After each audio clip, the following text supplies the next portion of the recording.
Bonjour Serge Abitboul, Bonjour Claude Tran. tu es informaticien et parmi tes nombreuses fonctions, tu es directeur de recherche à l'INRIA, chercheur à l'ENS et tu es membre de l'Académie des sciences. Tu milites entre autres pour le logiciel libre, pour l'inclusion numérique, pour l'enseignement de l'informatique à l'école dès le plus jeune âge, pour la reconquête par les internautes de leurs données personnelles, pour la réduction des impacts environnementaux du numérique. Je te remercie d'avoir accepté cette interview réalisée dans le cadre des États généraux de l'investissement social pour une transition écologique et numérique inclusive. Elle est organisée par le think tank Hashtag le plus important.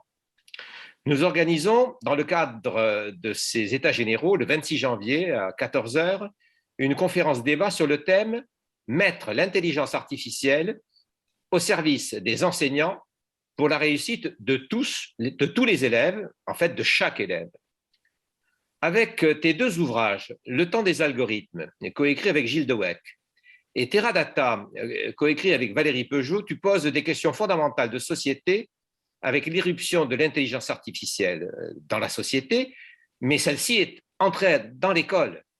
Et tu y as largement contribué avec l'introduction dans cette école de l'enseignement des sciences informatiques. Mais qu'est-ce que l'IA pourrait apporter de positif, selon toi, en matière d'éducation, en particulier pour la réussite de chaque élève? C'est une très belle question. C'est une question très importante. On a un nouvel outil, une nouvelle technologie, et qu'est-ce qu'on en fait, en particulier, qu'est-ce qu'on en fait dans ce domaine particulièrement critique qui est l'éducation.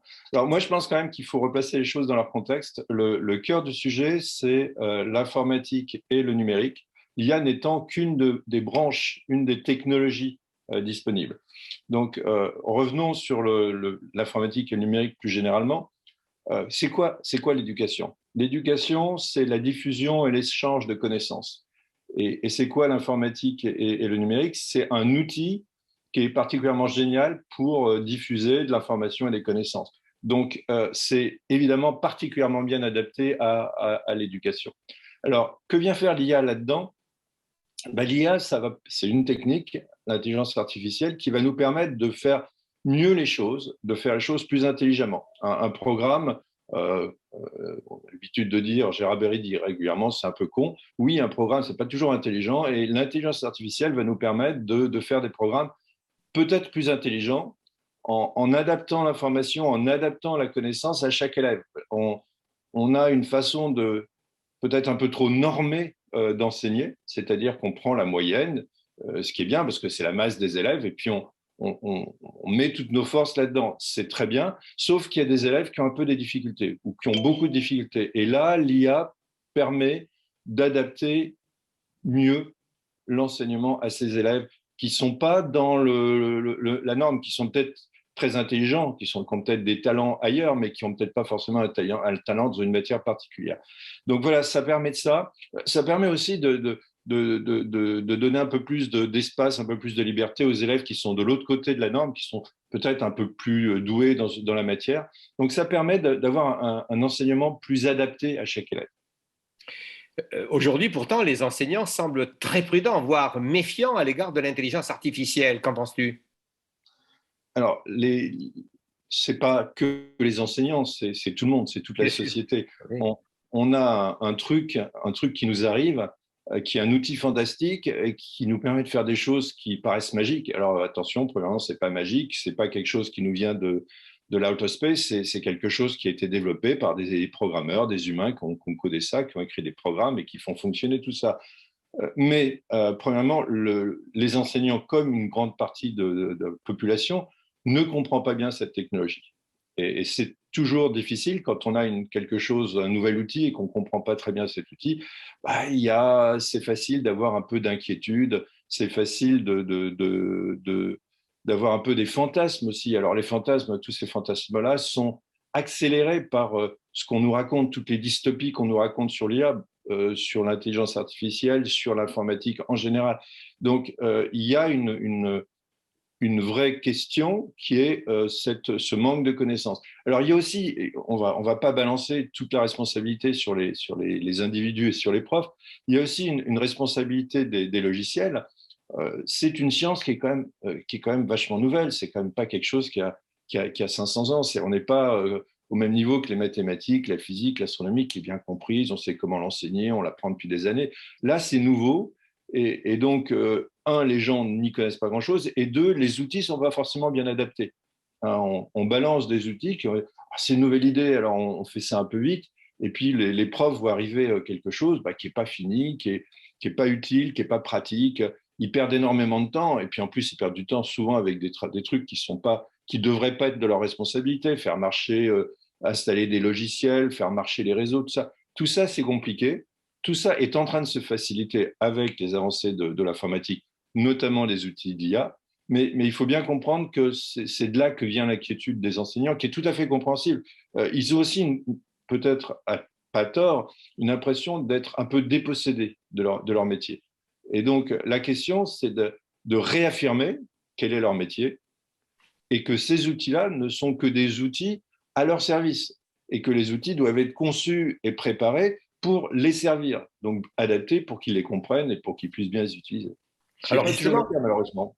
alors justement, comment faire selon toi pour mettre l'intelligence artificielle au service des enseignants et donc de la réussite de tous les élèves?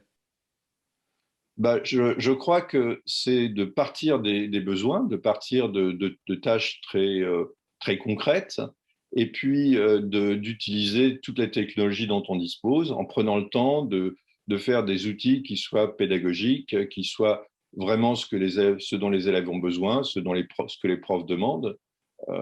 Et encore une fois, très souvent, c'est pas pour excuser les informaticiens qui font ça, mais c'est compliqué, c'est des outils qui sont difficiles à mettre en place, il n'y a pas toujours les moyens en face, et donc du coup, on arrive à des outils qui sont pas encore tout à fait au point. Donc la question, c'est de comprendre de mieux en mieux les besoins, d'améliorer les outils. Il y a aussi beaucoup une question de, de travailler en réseau, que les profs sachent quel outil utiliser. C'est-à-dire que très souvent, ils veulent apprendre quelque chose à des élèves. Il y a peut-être la ressource quelque part, mais comment ils vont le savoir? On va leur proposer 50 machins, et comment ils choisissent? Donc il y a une question de se mettre en réseau pour mieux appréhender ça. Ça retombe sur un de mes dadas, les communs numériques, le logiciel libre, tout. Il faut que ces ressources-là soient le moins propriétaires possible. Alors, je comprends bien que les gens qui font ça veulent gagner de l'argent, mais si on veut vraiment progresser dans l'éducation de toute la population, il faut utiliser des logiciels et des outils pédagogiques qui soient à la disposition de tout le monde. Ça paraît quand même assez évident. C'est aussi une question d'économie pour l'éducation nationale et pour tout le système éducatif. Alors, parler de l'école, parler de l'intelligence artificielle dans cette période, je crois que c'est un petit peu à l'ordre du jour, ce d'autant plus qu'on rentre aussi dans une période électorale. Si tu avais une proposition que tu voudrais voir mise en œuvre par le prochain président de la République, quelle serait-elle? Alors, pour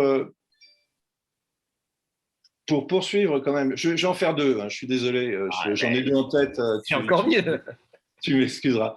Donc pour continuer sur la question précédente, je pense qu'il y a une dimension qui est assez importante, qui est même fondamentale, c'est d'enseigner aussi aux gens à réfléchir à ce qu'ils font, à considérer les aspects éthiques, aussi bien les développeurs de logiciels, dans les logiciels qu'ils développent, que les gens qui les installent, que les gens qui les utilisent, que les particuliers que toi et moi sommes, que les profs. Donc il faut vraiment une sensibilisation un peu massive à ces nouveaux problèmes parce qu'ils posent des problèmes, des questions de société et qu'on ne peut pas mettre, glisser sous le tapis.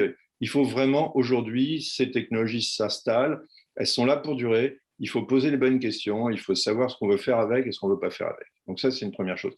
Et puis, je pense que le problème principal auquel on est confronté aujourd'hui, c'est le problème des inégalités. Dans cet enseignement de l'informatique et du numérique, dans ce truc qui est en train de transformer nos vies personnelles, nos vies professionnelles, il y a des inégalités considérables. Et ces inégalités, on peut les décliner. Hein. C'est d'abord des inégalités sociales. Je les mets d'abord, pas pour une question d'ordre, mais c'est des inégalités sociales, c'est des inégalités de genre. On voit bien dans les classes le nombre de filles qui font l'informatique. C'est juste pas acceptable, quoi. C'est des inégalités territoriales aussi. Il y a des endroits, ben, es passionné par ça, tu veux trouver un club ou quelque chose qui en fait, ben, tu n'en trouves pas. Donc il y a vraiment un programme massif à mettre en place pour combler ces inégalités, pour que tous les enfants et les autres qui ont envie de se familiariser avec ces technologies puissent le faire. Alors j'inclus l'IA là-dedans. Hein. L'IA n'est pour moi qu'une branche particulièrement flashy de l'informatique. Donc un programme massif. Alors ce programme qui le fait, il y a évidemment l'éducation nationale, hein, c'est son rôle, il faut lui donner les moyens de le faire. Il faut qu'il y ait des profs qui aient un peu de temps pour dédier à faire fonctionner des clubs, à animer des projets autour de ces technologies.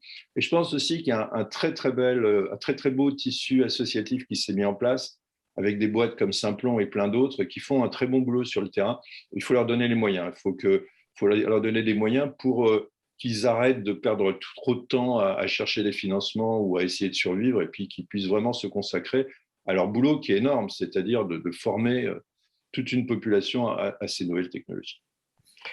Merci beaucoup, Serge Abiteboul. Merci de cette interview et du temps que tu as bien voulu nous consacrer. Merci à toi, c'est toujours un plaisir de parler de ces sujets-là qui me tiennent à cœur.